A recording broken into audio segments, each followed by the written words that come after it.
Shalom mes amis, alors je reviens dans une vidéo pour vous parler de pourquoi l'enfer et pourquoi Dieu a créé l'enfer. Parce que c'est une question que beaucoup de personnes se posent, moi-même je me suis posé la question, et c'est aussi pour cette raison que les gens ne croient pas, parce qu'ils se disent mais Dieu il est bon, il ne peut pas envoyer des gens dans un endroit aussi atroce. Donc, je vais vous expliquer l'histoire. Donc, l'enfer n'a pas été créé pour l'être humain, n'a pas été créé pour nous. L'enfer a été créé pour Lucifer, donc Satan, et ses anges déchus. Voilà. Parce qu'en fait, l'histoire c'est quoi? C'est que Lucifer, il a été créé archange. D'abord, il s'appelait Lucifer. C'était son prénom, c'était son nom d'archange. Et c'est après que, quand il a été chassé du paradis, que là, on l'a appelé Satan. Donc, Lucifer, c'était le plus bel archange. Il était très, très sage. Plus sage encore que l'archange Michael, je crois que c'est. Tout ça pour vous dire que, voilà, c'était un archange magnifique. Quand Dieu il a créé, c'était donc le plus bel archange. Et comme je vous avais déjà expliqué, il a paru de pierres précieuses et semi-précieuses et il a fait jouer un orchestre où il y avait des tambours et de la flûte. Voilà, il n'y a que pour Lucifer que ça s'est passé comme ça. C'est pour vous faire comprendre à quel point Lucifer était un archange magnifique, d'une sagesse extraordinaire. Donc, en fait, qu'est-ce qui s'est passé? C'est que donc en fait, les archanges, ils avaient, comment dire ça, ils avaient leur groupe, après d'anges, vous voyez. Il y avait plusieurs groupes comme ça dans le ciel. Et en fait, tellement que tout le temps, les anges, ils venaient le voir, ils lui disaient « Mais t'es trop beau, t'es trop beau, t'es trop beau, t'es trop beau, t'es trop beau », qu'au bout d'un moment, l'orgueil est rentré dans son cœur. L'orgueil est rentré dans son cœur à ce moment-là. En fait, tellement qu'on lui a répété qu'il était magnifique, beau, tout ça, tout ça, tout ça. Et en fait, à ce moment-là, il a commencé donc à avoir l'orgueil dans son cœur. Et il a commencé à vouloir faire de la vente même. Il a commencé à vouloir vendre ses bijoux, tout ça. Bref, il a commencé, voilà, à être perverti, quoi. Il a commencé à avoir la mauvaise graine dans son cœur. Cette mauvaise graine, elle a grandi jusqu'à ce qu'au point où ça arrive que Lucifer, il a voulu prendre la place de Dieu. Voilà. Tellement il était zélé. Oui, parce que j'ai oublié de vous dire aussi, c'était un archange qui était très puissant. Très, très puissant. Et d'ailleurs, il a toujours sa nature angélique. Ça, c'est entre parenthèses, hein. Donc, c'est pour ça qu'il est toujours puissant. Hein. Voilà. Donc, c'est un archange qui était très puissant. Donc, très puissant, très beau, très sage, très intelligent. Donc, il avait beaucoup de vertus que Dieu lui avait données. Et en fait, comme je vous ai expliqué, voilà, la graine, elle a tellement grandi qu'au bout d'un moment, il a carrément voulu prendre la place de Dieu, tellement il était zélé. Tellement il était zélé. Il a voulu... Ça y est, il a déliré complet et il a voulu prendre la place de Dieu. Qu'est-ce qui s'est passé? Il a commencé à aller voir ses troupes et il a commencé à les manipuler, à leur dire, mais vous ne pensez pas que Dieu, il est un peu dur quand même? Vous voyez, des choses comme ça. Il a commencé à vouloir diviser pour mieux régner. Vous la connaissez bien, cette phrase. Donc, ça s'est passé comme ça. Et en fait, après, il y a eu une guerre dans le ciel. C'est écrit dans la Bible. Il y a eu une guerre entre les anges. Voilà, parce que donc, il a manipulé ses troupes. Et à partir de là, ses troupes l'ont suivi. Et ils ont commencé à se mettre du côté de Lucifer et plus de Dieu. Alors maintenant, je vais vous expliquer pourquoi. Alors, qu'est-ce qui s'est passé? Donc, il a voulu prendre la place de Dieu. Vous allez me dire, mais alors pourquoi Dieu ne l'a pas exterminé d'un coup, paf, comme ça? Il aurait très bien pu le faire. Pourquoi il ne l'a pas fait? La réponse, elle est très simple. Parce que Dieu, il ne force pas. Ça, c'est la première des choses. Dieu, il ne force pas à ce qu'on l'aime, parce que sinon, ce n'est pas sincère. Donc, si ce n'est pas sincère, ça ne l'intéresse pas. Il laisse le libre arbitre. D'accord? Ça, déjà, c'est la première des choses à comprendre. C'est que Dieu ne force personne. Il laisse le libre arbitre. Parce que aimer, c'est laisser le choix. D'accord? Ça, c'est la première des choses. Et la seconde des choses, c'est quoi? C'est que si Dieu l'aurait exterminé à ce moment-là, qu'est-ce qui se serait passé? C'est que la troupe là, de Lucifer, ils auraient dit, donc il aurait exterminé Satan. Ses anges, sa troupe, ils auraient parlé entre eux, ils auraient dit « Ah, ben vous voyez, il avait raison, Lucifer et tout, regardez, il a tué parce que on voulait pas faire il voulait pas faire comme il veut, tout ça. » Donc en fait, en gros, ça aurait donné raison à Lucifer. Vous voyez le genre un peu?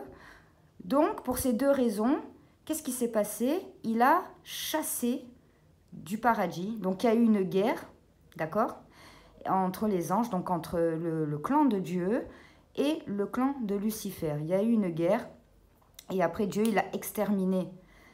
Parce que c'est parti, voilà, c'est parti loin tout ça. Hein, donc, parce que Satan, Lucifer, à ce moment-là, il voulait monter la tête à tout le monde, tout ça. Donc ça a fait une guerre. Donc Dieu, il a chassé du paradis avec ses anges déchus. Donc en l'occurrence, un tiers des anges. Un tiers des anges ont été chassés du paradis, ont été jetés sur terre. Voilà, avec Satan, d'accord? Ils ont été, et à ce moment-là, c'est là que Lucifer est devenu Satan, d'accord? Et les anges sont devenus des démons. Voilà. Et qu'est-ce qui s'est passé? Donc, en fait, c'est là qu'il a créé l'enfer. C'est là qu'il a créé l'enfer, parce qu'il a dit, à la fin des temps, maintenant, voilà, il a dit, je te laisse, et on verra, en gros, qui c'est qui va gagner. Voilà, on verra. Donc, mais toi, tu es condamné. Il sait déjà très bien Satan, et ses anges, et ses démons, ils savent très bien qu'ils sont déjà condamnés à l'enfer. Et donc, leur but, le but surtout à Satan, c'est de ramener le plus de personnes avec lui. D'accord? Donc voilà, donc en fait, il a créé l'enfer. Dieu a créé l'enfer pour Satan et ses démons, et ses anges déchus. Ça c'est quelque chose qu'il faut bien comprendre. Dieu n'a pas créé l'enfer pour les êtres humains.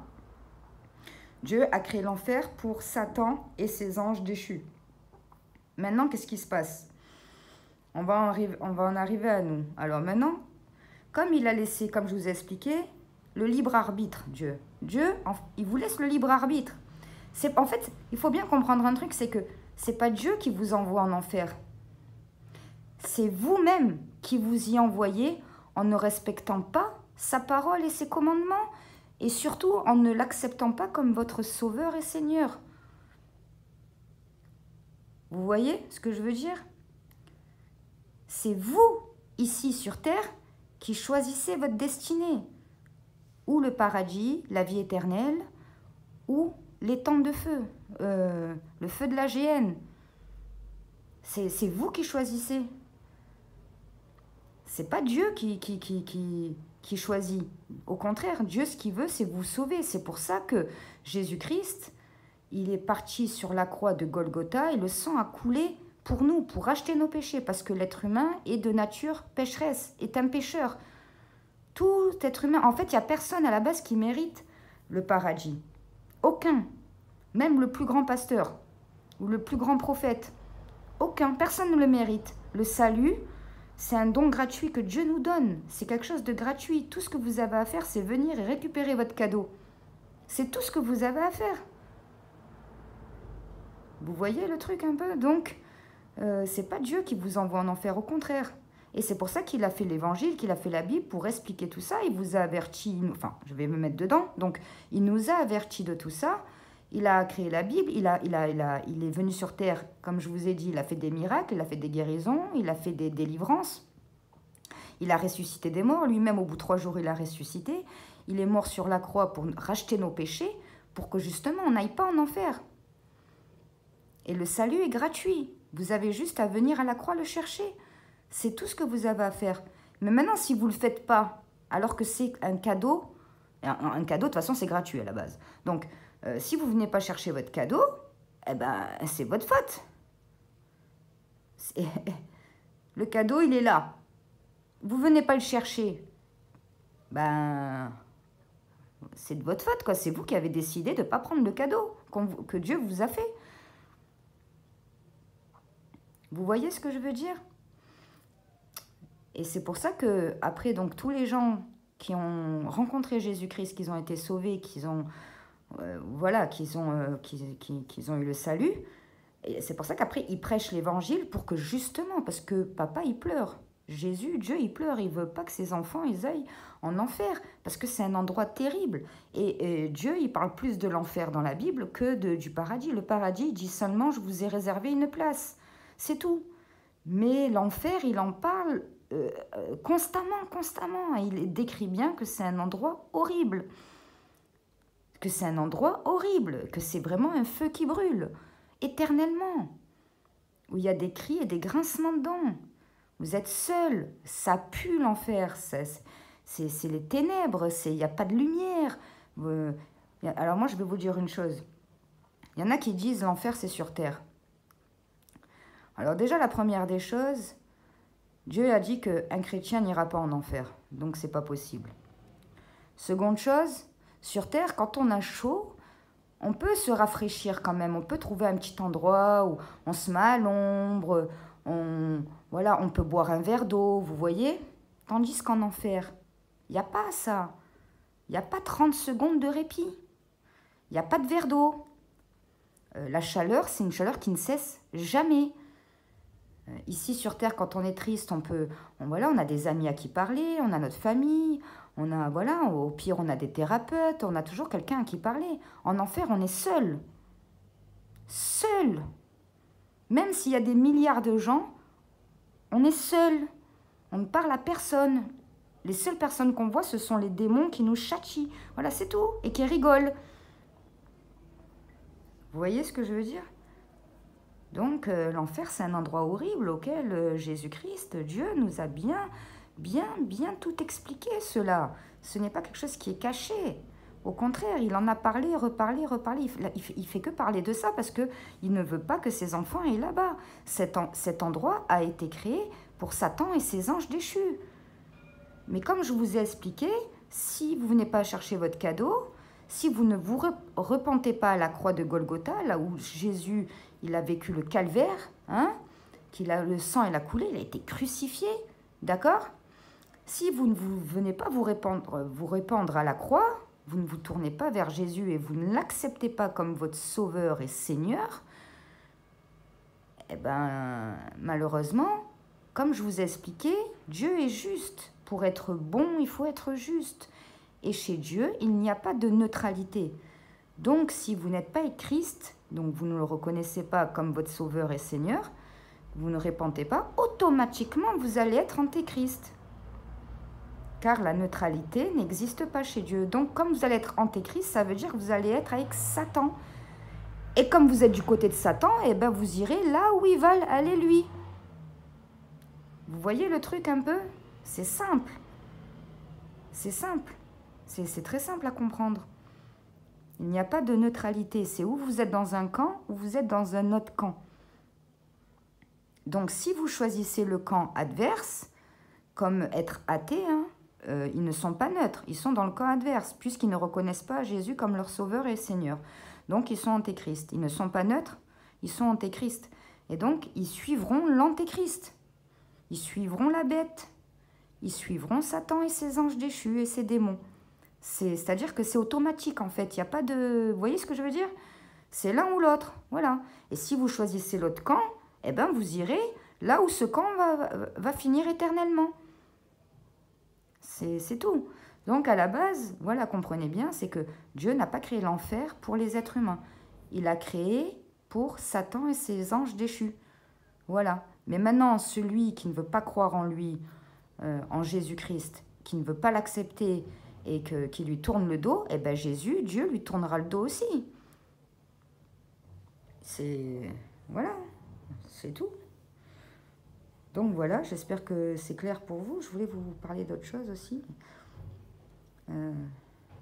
je ferai une autre vidéo pour vous expliquer qu'est-ce que c'est le salut et que c'est un don gratuit et qu'on n'est pas sauvé par les œuvres, mais par notre foi. Bon, mais ça sera un autre sujet parce que sinon la vidéo, elle va être trop longue. Donc voilà les amis. Donc allez chercher votre cadeau. C'est un cadeau, c'est Dieu. Il est mort sur la croix pour vous parce qu'aucun être humain ne mérite le paradis. Voilà, on est sauvé par Dieu. C'est une grâce, c'est un don. Hein, il n'y en a pas besoin de faire des actions pour être sauvé. On a juste besoin de croire dans notre cœur sincèrement. Et c'est comme ça que Dieu, il se révèle à vous en fait. Voilà, c'est comme ça qu'on a le salut, c'est comme ça qu'on est sauvé. C'est rien en fait. Tout ce qu'il vous demande, c'est de croire sincèrement et de vous repentir. Voilà.